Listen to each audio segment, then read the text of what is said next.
September 2003. Nashville. Johnny Cash's hands trembled as he reached for the phone on his nightstand. The man who had sung to millions, who had walked the line between heaven and hell, could barely lift his arm. His breathing was shallow. June was gone. His body was failing. But there was one thing left he needed to do. He dialed a number he had memorized 40 years ago. The phone rang 3 times. "Hello?" Bob Dylan's voice crackled through the receiver. "Bobby," Cash whispered. His voice was barely audible. "I need you to write me one last song." Dylan went silent. What happened in the next 7 days would remain hidden for 17 years. No journalist knew. No biographer documented it. Even Cash's children didn't know the full story. But when the truth finally emerged in 2020, it shattered everything people thought they knew about Bob Dylan's heart. But before we get to what Dylan said on that phone call, you need to understand why Johnny Cash was the only person Bob Dylan could never say no to. New York City. Bob Dylan was nobody. A scrawny kid from Minnesota with a borrowed guitar and a fabricated past. He lied about his name. He lied about his age. He even lied about meeting Woody Guthrie. But when he walked into a Greenwich Village coffee shop and saw Johnny Cash sitting in the corner, Dylan froze. Cash looked up. "You Dylan?" Cash asked. Dylan nodded, unable to speak. "Heard your songs," Cash said. "You write like someone running from something." Dylan's throat tightened. Nobody had ever seen through him that fast. Cash stood up, walked over, and put his hand on Dylan's shoulder. "That's good. Keep running. The songs will follow." From that moment, they were brothers. But it wasn't the kind of friendship people imagine. They didn't hang out. They didn't call each other every week. In fact, they could go years without speaking. But whenever one of them was drowning, whether in addiction, failure, or the suffocating weight of fame, the other appeared. Dylan crashed his motorcycle. The world thought he might be dead. The first person to visit him wasn't a family member. It was Johnny Cash. He sat by Dylan's bed and didn't ask questions. He just played guitar softly until Dylan fell asleep. Cash was spiraling into pills and paranoia. He locked himself in a cabin in Tennessee and refused to come out.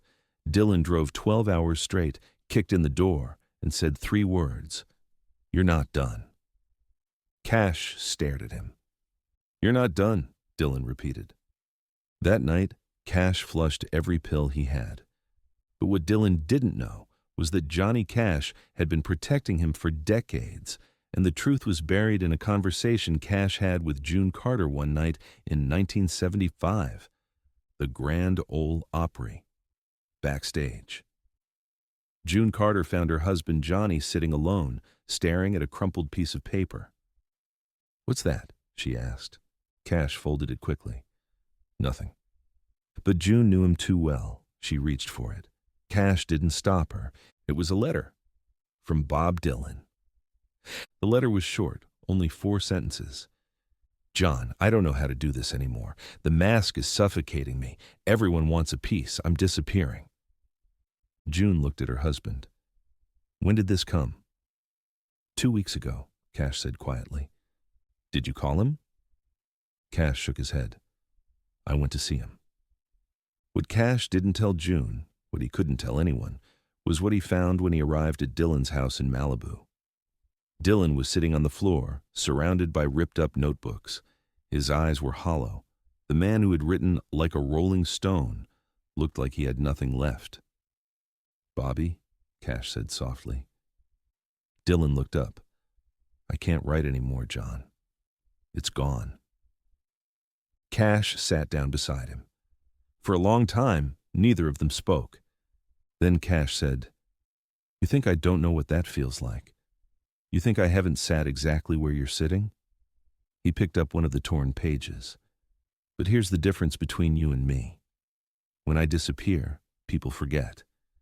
When you disappear, the whole world stops." Dylan's jaw tightened. "That's the problem." "No," Cash said firmly. "That's your gift and your burden." What Cash said next changed everything, but Dylan made him promise never to repeat it, not to June, not to anyone, Until the night Cash was dying, that promise held. Cash leaned closer. Bobby, you know why I protect you. Dylan didn't answer. Because you saved my life, Cash said. And I don't mean that motorcycle visit or that cabin intervention. I mean you saved my life by existing. Dylan frowned. What are you talking about? 1955, Cash said. I was in the Air Force, Germany. I was so lost I thought about ending it.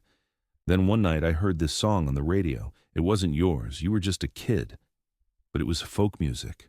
Raw, honest. And I thought, if someone can make music that real, maybe I can survive long enough to do the same. Dylan's eyes glistened. Then in 1961, I heard Blowin' in the Wind, Cash continued, and I realized you were that voice, the one I'd been waiting for. So yeah, Bobby, every time I pull you out of the darkness, I'm really just returning the favor. Dylan broke down. Cash held him while he cried. And when Dylan finally pulled himself together, Cash made him swear something. Promise me, Cash said, when I'm dying, you'll write me one last song, not for the world, just for me. Dylan nodded through tears. I promise.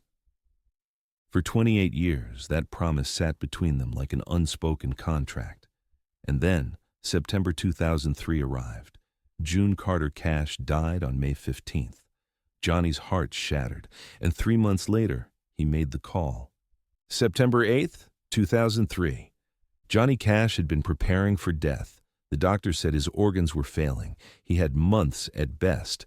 But he wasn't afraid of dying. He was afraid of leaving without closure. So he called Bob Dylan. When Dylan answered, Cash didn't waste time on pleasantries. Bobby, I need you to write me one last song. Dylan's silence stretched across the line. Finally he spoke. John. Please, Cash said. His voice cracked. I don't have long, and I need to hear your voice one more time. Not on a record, not in a concert. I need a song that's just mine. Dylan swallowed hard. What do you want it to say? Cash closed his eyes.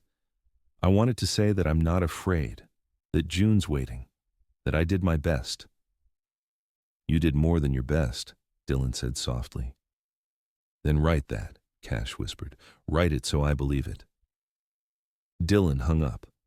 What Dylan did next shocked even his closest friends, because the man who never let anyone into his creative process opened the door. Dylan locked himself in his Nashville studio that night. He didn't eat. He didn't sleep. His producer, who lived nearby, saw the lights on at 4 a.m. and knocked on the door. Bob, you okay? Dylan opened the door. His eyes were red. I'm writing something for John. Johnny Cash? Dylan nodded. He asked you? He's dying, Dylan said flatly, and I made him a promise 28 years ago. The producer had never seen Dylan like this. Vulnerable, desperate, determined. By the morning of September 9th, Dylan had finished it. The song was called The Friend I'll See Again. It wasn't like anything Dylan had ever written. There was no metaphor, no hidden meaning. It was direct, simple, devastating. The opening lines, when the curtain falls and the lights go dim, I'll walk that road to be with him. No more pain, no more fight, just two old souls in eternal light. Dylan recorded it himself, just his voice and an acoustic guitar. No production, no layers, raw. Then he called Cash. John, I'm coming over. Bobby, you don't have to. I'm coming over. When Dylan arrived at Cash's house, what he saw broke him. September 10th, 2003. Johnny Cash was in bed. His body had withered.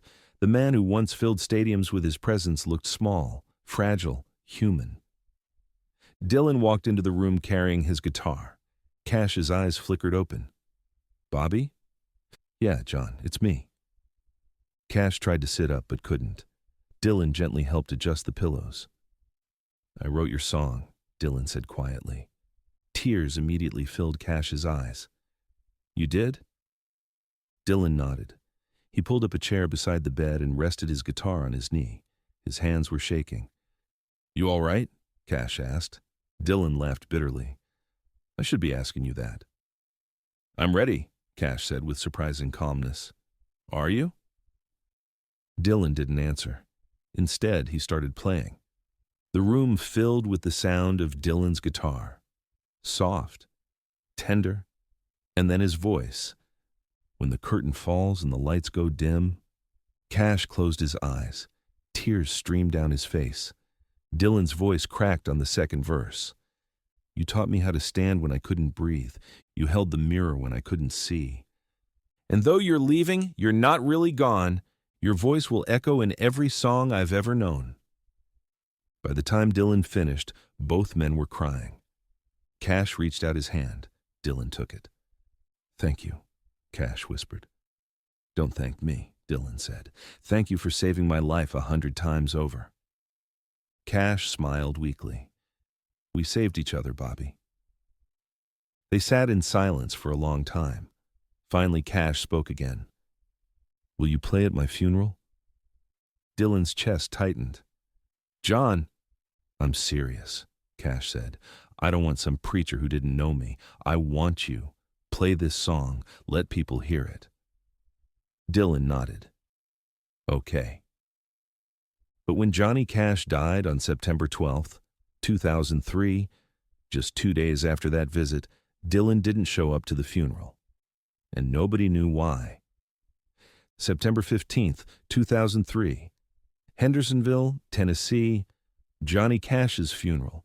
The church was packed. Celebrities, legends, ordinary fans who loved the man in black. But Bob Dylan wasn't there. People whispered. Some were angry. How could Dylan not show up for his friend's funeral? What they didn't know was that Dylan was sitting alone in his car, parked 2 blocks away from the church. He had driven there. He had put on a black suit. But he couldn't go inside. Because playing that song in front of a crowd felt like a betrayal. That song was Johnny's, not the world's. So Dylan made a decision. He sat in his car, pulled out his guitar and played The Friend I'll See Again one more time, just for him and John. When the song ended, Dylan whispered, Goodbye, brother. Then he drove away. For 17 years, no one knew that song existed, until 2020, when Johnny Cash's estate auctioned off personal items, and buried in a box of cassette tapes, they found it. The tape was labeled in Cash's handwriting, Bobby's Song. For me only. Do not publish. But Cash's son, John Carter Cash, listened to it, and he wept. He called Dylan. Bob, we found the tape. Dylan went silent. My father wanted it private, John Carter said. But I think the world needs to hear it, not because it's some collector's item, but because it shows who you both really were. Dylan's voice was barely a whisper. What did your father write on the tape? John Carter read it again. For me only. Then respect that, Dylan said firmly. Some things are sacred.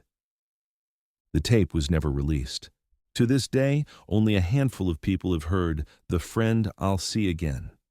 In 2016, when Bob Dylan won the Nobel Prize and gave his acceptance speech, he mentioned Johnny Cash briefly. He didn't tell the story. He didn't explain. He just said, some friendships don't need witnesses. They just need to be true. If you didn't know the story, it sounded like a simple tribute. But if you knew, it was everything. Because Bob Dylan, the man who spent his entire life running from labels, expectations, and intimacy, had let one person in completely. And when that person asked him for one final gift, Dylan gave him the most honest thing he'd ever written. Not for fame, not for legacy, just for love. Some songs are meant to change the world. Others are meant to change just one person. Johnny Cash got his, and Bob Dylan kept his promise.